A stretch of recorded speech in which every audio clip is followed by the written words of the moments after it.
Hello there, David Smith, principal at Summit Trails Online School. And today we want to talk about student motivation. All right, so this video is really geared towards parents, basically of any age in terms of for students, but definitely through high school. So we want to talk a little bit about when a student starts losing motivation for school, and we're just going to sort of scratch the surface on this. What can we do and what can we look for? Well, here's the thing. In September, we often start off strong. In fact, students start off really with thinking that they have a lot of hope, and they do have a lot of hope. In fact, they're hopeful for relationships. They're hopeful for that, the marks are going to be maybe better than last year, or even better than what they could have done before. But they have this hope of knowing that there's possibly a bright future.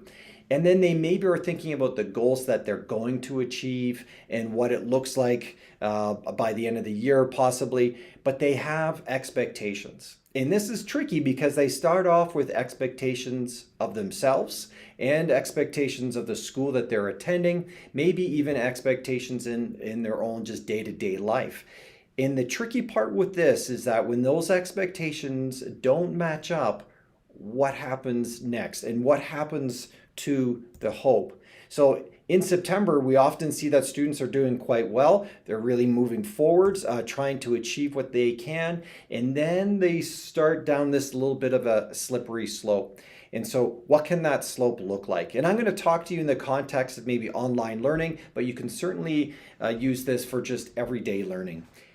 For some students, it's the routine starts playing into things. For instance, when they got started in September, they're getting up, they're getting ready for class, they're turning on the computer, they're starting to do their work, and that happens day after day. And then if their expectations or their hope somehow gets a little shaken, then that word mundane starts sort of kicking in.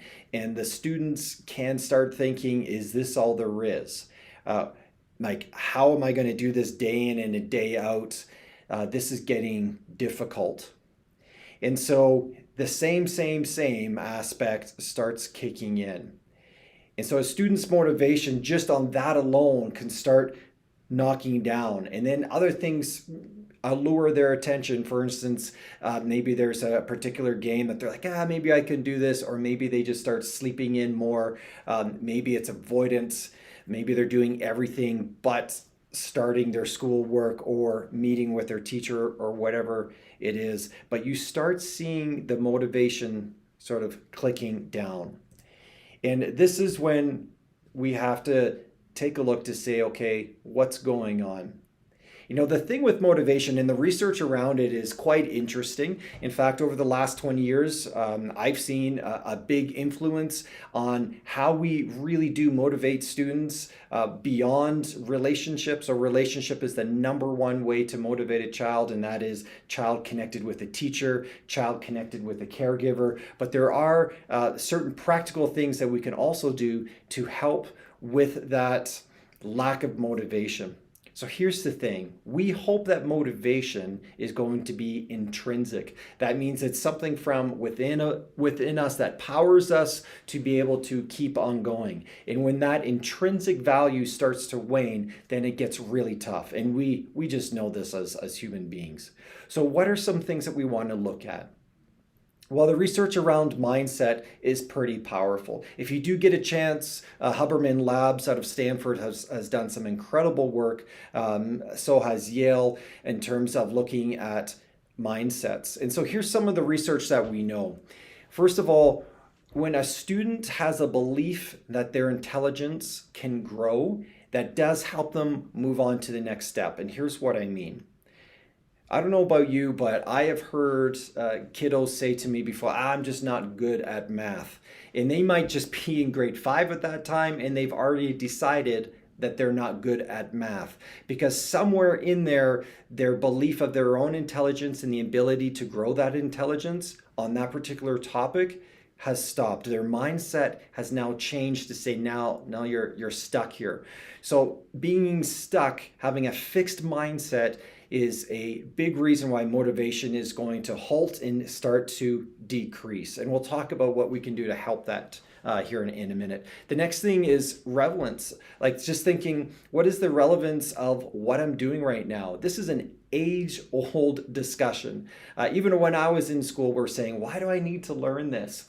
But being able to think that all the things that we're doing in school are compacted and working together for something for the future that they don't know yet is in their future. So it's important that we take everything, as much learning as we can, to possibly prepare us for what's going on.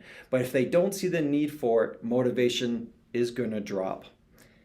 Sometimes it's, where are you going? Like, what are your hopes in life? And this can be a real struggle for some of our students that actually don't really have positive thoughts about where they're going to end up. And there can be a lot of reasons for that. But certainly when their expectations and their hopes start get shaken, then they also start thinking, I don't have any hope to where I'm going. I can't even think of how I can like what I'm going to do in the future and why school would be relevant or learning would be relevant at this time. So that's a problem. Another detractor of motivation is this idea of students misreading their own knowledge and understanding. There's a lot of science around understanding failure. Sometimes students believe that they can achieve something, and when they're going for that goal and then they fail on that goal, they suddenly reject it and pull back. And when they pull back, the motivation obviously is going to drop. But part of that understanding is knowing that as we're moving forward in education, it's going to challenge you and you are going to fail. But that's okay, as we know. And as long as we learn from those failures and keep coming back at it again, we're going to get there. The problem is this fits into the mindset. And so if that failure piece or that personal failure starts kicking in, it's going to reinforce the fixed mindset of I can't do or I don't have ability to do, and then it drops that motivation even more. And then the last thing is acceptance or being in a non-judgmental atmosphere. If a student in their learning feel like they're being highly judged, or they are nervous of failure or letting down the person that's either a teacher or maybe a caregiver, then that is going to push hard against their motivation level, especially when they fail. It's going to take them lower and lower in terms of their thinking about themselves and the ability. So these are some things that we know that are difficult for motivation. But I guess here's the thing, what can we do about it? And I put in there caregiver, but really it's any trusted adult that has a relationship with a student. These things can really help kickstart a student's motivation. So let's run through these things really quickly here. First of all, the attitude from the adult needs to be non-judgmental.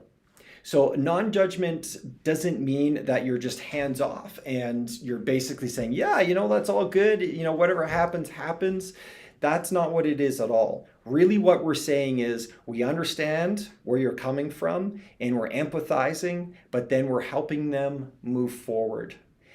The difference is if we put some emotion into failure or what we see as laziness, or misguidedness, then it's going to reinforce that the student or the child may think that you're not safe to be able to talk about these items. And then once they start shutting down, then it starts getting really difficult. So that really leads into the next thing, is showing that you care.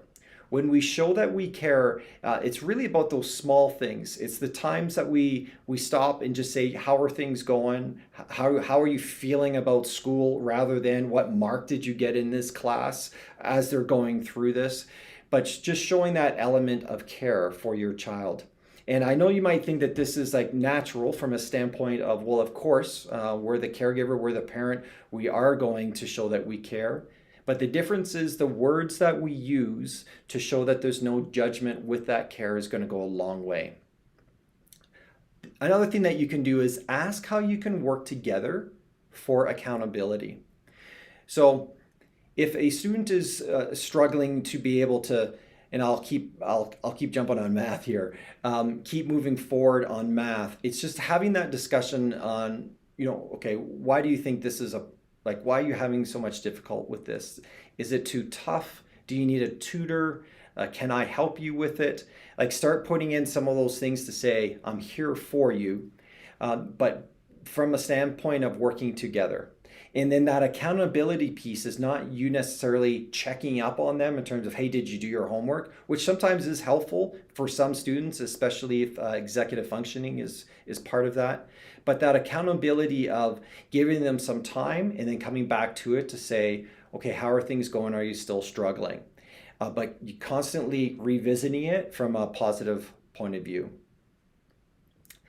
The other side of this is start talking about dreaming forward. And what I mean by that is, where does that child think that they might want to go 2, 3, 4 years from now? Some of the research around goal setting has been very fascinating, even in the last couple of years, and totally blew me away in terms of what motivates us to accomplish our goals. And without getting too far down the rabbit hole, I would say this. Talking about what their hopes and dreams are moving forward is definitely a motivator for them to focus now to be able to get to that. The other discussion, which is very interesting, is being able to say, well, what if you didn't accomplish that? What would that feel like? So if a student says, I'm hoping to get a business degree and be able to open up my own shop, okay, so what is it going to take for us to get to that point where you can apply for a business degree? What does that look like? And get like really practical, okay? But then being able to say, well, what would happen if you didn't achieve that? What would happen if you didn't complete these courses or didn't work out the way you hoped and you don't get that goal? Then what? And that is a stark realization really for any of us to think on the other side of, what would that mean for me? And sometimes that motivation of, I don't want to be in that position, is enough to kickstart the motivation for the actual goal itself. So really fascinating things there. The other thing is mixing it up. And from a standpoint, and if I talk straightly to online parents, online students right now, it would be this. We all need things to look forward to. For an online student where there is routine and some mundaneness in their day, having something even small that they can look forward to maybe once a week is really helpful. So I know in my family, my daughter likes to get something called gancha. It's this really crazy expensive drink, but it's so good. And sometimes it'll be, hey, once you're done that assignment, why don't we go out and go get some gancha? And that motivates her to finish that assignment, and then we head out, and then that's a chance for us to have some good discussion while we're doing something small, but it helps with that motivation and breaks up their day a little bit.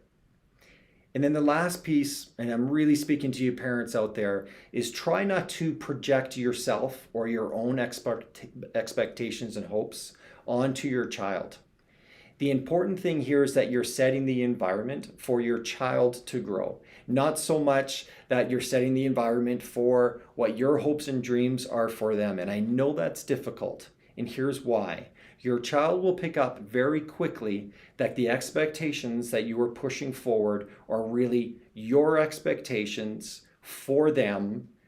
And they interpret that potentially as approval. If I do these things that mom and dad want me to do and I do the pressure, then I will feel loved and approved by them. The problem is the failure piece. If they don't reach those expectations, it's going to reinforce negative motivation and fixed mindset.